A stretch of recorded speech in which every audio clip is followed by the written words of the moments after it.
Good morning, everyone. Pastor Matt here. I'm so glad that you can join us for this worship ramp up.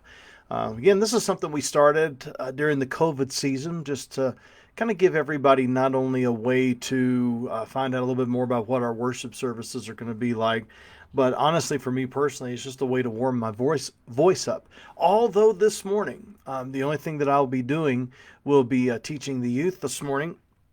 We have Rob Trankman, who I say we, many of us met in Hungary because he's a missionary there in Hungary. He's getting ready to start a new missions endeavor in Oxford, England. And hopefully you'll be able to join us at 10:31, hear him preach. And this is one of his last stops that he has before he heads over to England. I just wanted to spend just a few minutes this morning because my heart is so very heavy.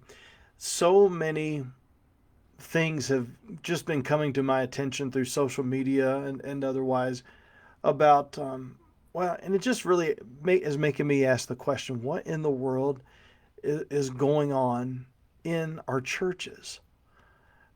Over and over. In fact, yesterday just heard something from Bethlehem Baptist, where John Piper used to be, and the new pastor was there. Well, they've had 4 pastors resign over the last 4 months because of kind of a bullying and paranoid and insecure and toxic culture that's being developed there. Some of you may be actually listening to a Christianity Today podcast about the rise and fall of Mars Hill, where Mark Driscoll was the pastor there. And, all of these things seem to come along, and there just seems to be certain patterns that develop. One is a desire to either pave a new way. Well, really, it's to pave a new way. I was gonna flesh that out, but I think for our time right now, it's just where we want to pave a new way. We want to make sure that we are doing something that may be different from the past. And when that transition hits, then most folks, most leaders have a choice that they're going to make.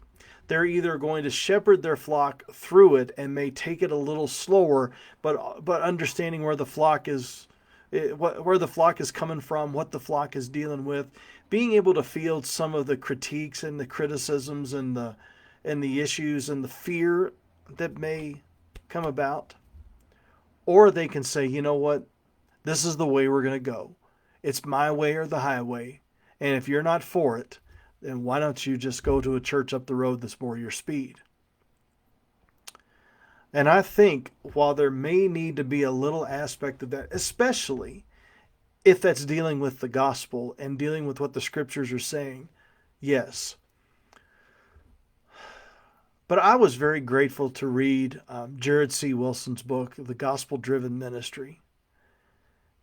And Jared Wilson is bringing us back from a CEO, entrepreneurial, this is the way we're going to go, my way or the highway. And he brings us back and reminds us as leaders, we're shepherds. We are shepherds of the flock. And by that, that means we smell like our sheep. We are with our sheep. We understand the tendencies of our sheep. And we may go just a little slower than others may think we do because we want to make sure that we are taking our sheep along with us as much as we possibly can. Will they always stick around? No, the sheep won't always stick around. There will be those tendencies for those sheep to move on for various reasons. But that's on them. It's not going to be on us to where we're going to say, hey, look, we've got to move forward in this gospel direction. What seems to be the issue? One of the things that has been really helpful for me in pastoring, and I wouldn't consider myself, and I'm not coming from myself where I'm like, I'm a huge success. Oh my goodness, I could write a book about all the failures.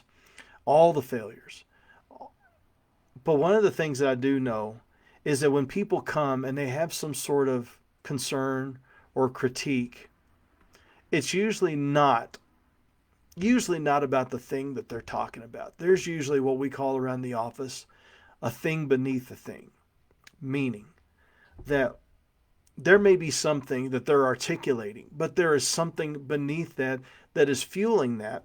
And sometimes it may take in that conversation 10, 15, 20 minutes for someone to understand and someone to get to. But when they finally get to it, a light can come on, and then you realize, oh, that's what's going on. I'll give you an example. So during one service, we had what was called a senior adult Sunday, and it was a Sunday that was entirely hymns, older hymns, and it was a way for us to honor our senior adults. Well, I had someone come up to me, and she's now with the Lord. But I had someone come up to me, and what she said was, if we had a Sunday like this would be, we would just pack the place out. And I started inquiring. And as I was inquiring and as I was just asking questions about where she was coming from, I could tell that there was a little bit of an obstacle in our relationship. A few weeks later, when she was able to come back, I talked to her, and it was clear there was something going on. And what had happened was, when we talked that week, and it was about an hour conversation, about 20 minutes in, it finally came up that she was afraid, because I had mentioned something about there are times when change is needed in a church. She was afraid that I was going to do something because that's what so-and-so did 10 years prior. And it ended up tearing up the church and splitting the church and doing all of these things. And I had to assure her that there were ways that I was going to go about it, that there was a transparency that was going to be there. But I also realized, okay, the goal of church is not for people to surrender to my vision. The goal of the church is for us to help people become hopeful, joyful disciples. And that may mean taking time. If you read through 2 Timothy chapter 4, verses 2 to 5, one of the things that comes up is that we have to be teaching with all patience. Patience. Most of us pastors, well, the average time that a pastor now stays at a church is 3.8 years. And now what we're seeing in seminaries is fewer and fewer people are going into seminary wanting to be a senior pastor of an established, you might want to call it a traditional, I call it an established church. A church has been around for more than 10 years. They're because they don't want to come in and have to deal with the power bases and the structures that are there, the history that's there, the baggage that's there. They're not wanting to deal with that. They want to start something that's on their own, which has its own issues as well, but they're wanting to start something fresh and a new directional deal. And I say, well, praise God for that. We need all kinds of churches to do all kinds of things. But the problem for many of us, both as a church member and also as pastors, is that we tend to get impatient. Sometimes we get impatient with change. Sometimes we get impatient with change not happening enough or change happening too fast. Sometimes pastors are in that spot where they want to do something and something always keeps hitting. But then what do? You have to arrange the furniture in your mind to realize, I believe, that God has called us to teach the word and preach the word, to trust him, but to develop a relationship to where there is a partnership between pastor and parishioner, between the one who is the lead, and if you have an elder system, the elders, and the church members that are there. And sometimes, because of the history, that can take some time, but it's worth the effort. It's worth it. So the bullying structures that tend to come in because maybe of an insecurity and a paranoia on the part of the leader, a fear on the part of the leader that he's not going to be able to get the things accomplished that he himself either wants to accomplish or what someone else is pushing on him to accomplish. Maybe he's wanting to be seen as seen well by whatever network that he's in. I mean, there's all of these things that can come cascading on the mind and heart of a leader, and all of a sudden now you're taking a bat to a beehive, and all the time we've lost Christ.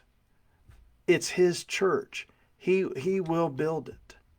Trust his process. Trust his word. Do this with patience.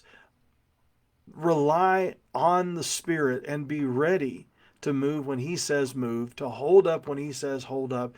And that comes from a relationship, an individual discipleship that we talked about at our small group leaders meeting, an individual discipleship that has to come along on our part so that we are able to lead and model that well for others. We're playing the long game. It's not a sprint. We have to play the long game and understand the church that we're at, the calling that God has given to us individually, but the specific calling that God has given to us as a church, and evaluate it from there. As you know, there's lots to be said there, but I am just really troubled by this this bullying, paranoid, insecure cultures that are being developed in our churches, and the world is not impressed. And I think the heart of God is grieved over these things. It's His church, so let's pursue Him and His way in all that we do. All right, thanks a lot, everybody.